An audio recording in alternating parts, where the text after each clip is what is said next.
It was a crisp Saturday morning in Oak Ridge Heights, the kind where the air smells like fresh dew and ambition. I stepped out of my sleek, modern home, dressed sharp in a tailored charcoal suit, ready for my ritual coffee run.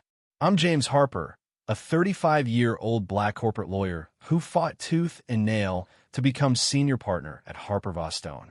Hard work is my shield, but nothing could have prepared me for the storm brewing next door.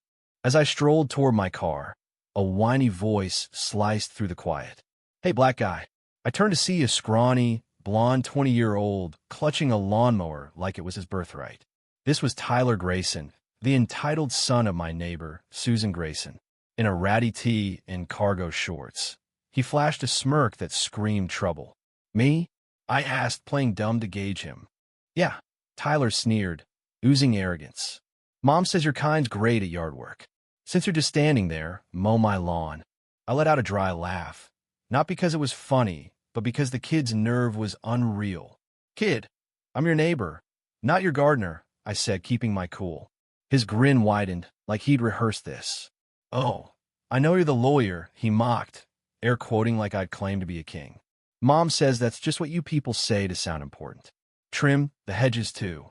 Then Susan appeared, a walking relic of faded glory-bleached hair piled high, sporting a bedazzled laugh, love shirt, and capri pants. Her Karen energy hit like a heat wave.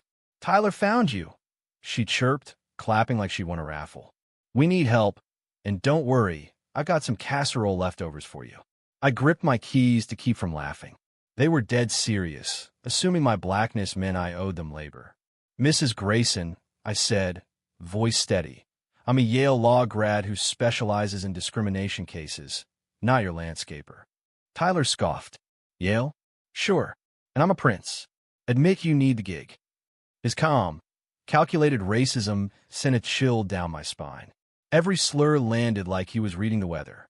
"Google me," I challenged, stepping closer, my suit a stark contrast to his grass-stained mess. "Jum hapa vas." He tapped his phone, his smirk fading as my firm's website loaded, my credentials glaring. But he doubled down. "Nice site. Anyone can fake that." Susan nodded, like she still believed those old conspiracy theories. My phone was already recording a habit from my job. These two had no idea who they'd poked. The next morning, I woke to trash scattered across my driveway, bins toppled, and Tyler lounging on his porch, sipping juice, smirking. I cleaned up, seething but composed. Later, my doorbell rang. Tyler stood there, same grimy shirt, while VYing a crayon-scribbled invoice. "Lawn maintenance, $50. You owe us since you wouldn't help," he said. I nearly choked. "This a joke. Pay, or we'll take Psy VYL action," he replied, savoring the term like a kid playing lawyer. This punk was threatening meme, who'd crushed corporate giants in court. "You don't want this fight?" I warned. "Why? You'll call your gang buddies." His racism sharpened, deliberate. "We know how your people operate. Nice neighborhood. Keep it that way." His calm venom unnerved me. "Let me show you my connections." I dialed my Yale roommate, Police Chief Michael Brooks, on speaker. "Mike, meet my neighbor, Tyler." Tyler's smirk twitched. "You know the chief?" "How?" "Urban." Mike's voice crackled with amusement. "James, don't make me arrest a kid." "Not yet," I said. "Tyler thinks I'm in a gang and owes him $50 for lawn work I didn't ask for." Tyler leaned in. "Chief, I'm keeping the neighborhood safe from undesirable elements." Silence. Then Mike's voice hardened. "You're calling my best mammy 30-year friendin' undesirable?" Tyler stammered. "I didn't know you were friends." "You just admitted harassment on a recorded line," Mike said. Tyler muttered, "Mom's filing an HOA complaint," and left, smirk intact. I was HOA VYC president, a fact Tyler didn't know. I FaceTimed President Emily Chun, a no-nonsense CEO. "James, how's the discrimination case?" she asked. "Good. Meet Tyler Grayson, filing a complaint." Tyler puffed up. "He's lowering property values with gang active VY tie." Emily's silence was deadly. "You're making racial accusations against a respected resident." "Calling it like I see it," Tyler said, defiant. "I'm filing a harassment complaint against you and your family," Emily snapped. Board meets Thursday. Tyler left, whistling. This is fun. You're not boring. He saw this as a game. I saw a lawsuit brewing. Tuesday, two unfamiliar cops showed up with Tyler and Susan, faking concern. Mr. Harper, Officer Daniels said, "We're investigating an incident." Tyler stepped forward. "I saw him dealing drugs last night. Shady guys at his car." Susan wrung her hands. Tyler's observant. "You know how these urban types are with drugs." My pulse spiked. "I've been working on legal briefs until 2 a.m. Tyler showed a grainy photo of me by my car, talking to someone. "That's my client, Maria Lopez, dropping off wage theft documents," I said, showing her signed contract, time-stamped 11:47 p.m. I called Maria, who confirmed. Susan's face fell, but Tyler pressed. "What about the hoodie guy at midnight?" "A lie. No one else," I said. "You calling me a liar?" he goaded, eyes gleaming. "If the shoe fits." Susan exploded. "Admit you're dealing. Our cameras will show it." Daniels raised an eyebrow. "Where's the footage?" "Cameras are down," Susan mumbled. Daniels sighed. "You called about drugs. Now it's yard work. You should help like a neighbor." I laughed. "They offered leftovers." Daniels offered. "Press charges for false reports?" Tyler backpedaled. "I was mistaken. Shadows at night." They left, Tyler mouthing, "Nice alibi." Wednesday, my car was keyed, drug dealer scrawled on the windshield. I got a threatening text. "Nice car. Shame if it got worse." My PI, Carlos Rivera, dug up Tyler's history to arrest for vandalism, false drug claims against a black professor, dropped because Susan's lawyers buried it. His social media bragged about putting people in their place as a neighborhood watchdog. Dr. Rachel Kim, a psychologist, called it strategic racism, honed for power. My cyber expert, the VYD Wu, flagged Tyler's academic probations for accusing professors of bias. I met Mayor Lisa Carter, a law school friend, filing a harassment complaint and requesting a Grayson property audit. Judge Sarah Evans set a hearing, urging documentation. I installed 4K cameras with cloud storage. Friday, Susan and Tyler stormed my porch. "You're ruining us." Susan shrieked. "City inspectors are tearing apart our house-expired pool permit, uninspected garage." "Sounds costly," I said. Tyler glared. "You're harassing us with connections. You vandalized my car, made false reports." I showed the text. "My cameras caught someone like you." "Illegal cameras." Tyler spat. "They're legal, recorded my property," I said, pointing to them. Susan panicked.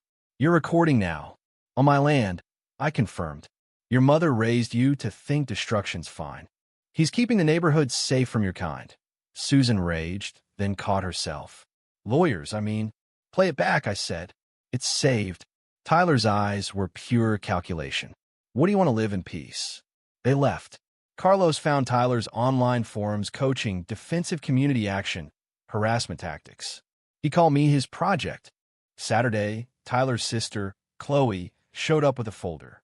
"I'm sorry for them," she said. "I've documented Tyler's harassment since high school, targeting Black, Latino, Asian neighbors. Mom enables him, paying lawyers." Reports showed Tyler's pattern. False accusations, vandalism.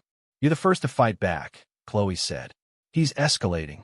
Last night, he and Ethan Brooks, Chief Brooks' son, plan to handle you." A recording caught Tyler. "Some don't belong here." Ethan knows how to send a message without traces. Ethan added, "I avoid what cops look for." Chloe overheard at midnight and called Chief Brooks, Leah VYing a voicemail about Ethan. Officer Daniels arrived with backup. Chloe played the tape. "They're planning something tonight," she said. "Tyler told me to stay away. Ethan was wanted for harassment. Daniels urged me to leave. I refused. Chloe offered to wear a police wire at home. Tyler trusts me," she said, ashamed. We agreed, with undercover cops nearby. At 9 p.m., Daniels called. Chloe's wire died. Police swarmed. At 10:47, Tyler and Ethan, in black, left their house with bags. Tyler waved mockingly at my cameras, then vanished. Chief Brooks warned, "Ethan evades detection." Glass shattered in my kitchen. They were inside. From my panic room, I watched Ethan, bulky and deliberate, and Tyler, eerily calm. "James, let's talk," Tyler called. Ethan growled, neighborly chat.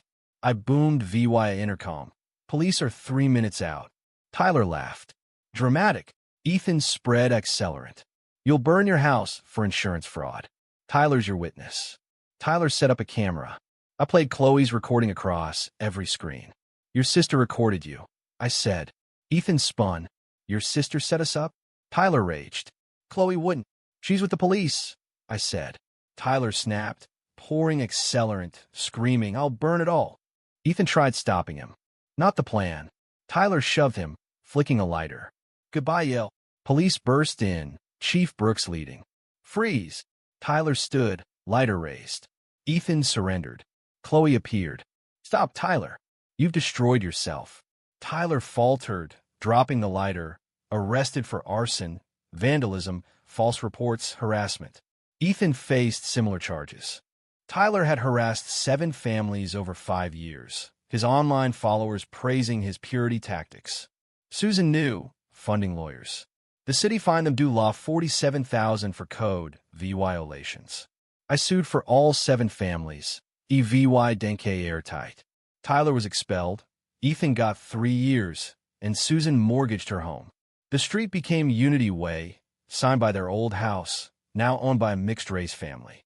Chloe started an anti-harassment nonprofit, Together We Rise. At Tyler's sentencing, he looked broken, mouthing, "This isn't over." I smiled. He faced my discrimination suit. Susan drives by sometimes. I wave, suited, successful. Racism expects you to fold. With evidence, allies, and law, it crumbles. Tyler learned the hard way, mess with a black lawyer, and you'll pay. What do you think? Was James too harsh in taking down Tyler and Susan? Or did they deserve every consequence? Should Chloe have exposed her own family? Or was her loyalty to justice more important? How would you handle a neighbor like Tyler? Drop your thoughts below. Hit that like button if this story fired you up, and subscribe for more real-life drama that'll keep you on edge.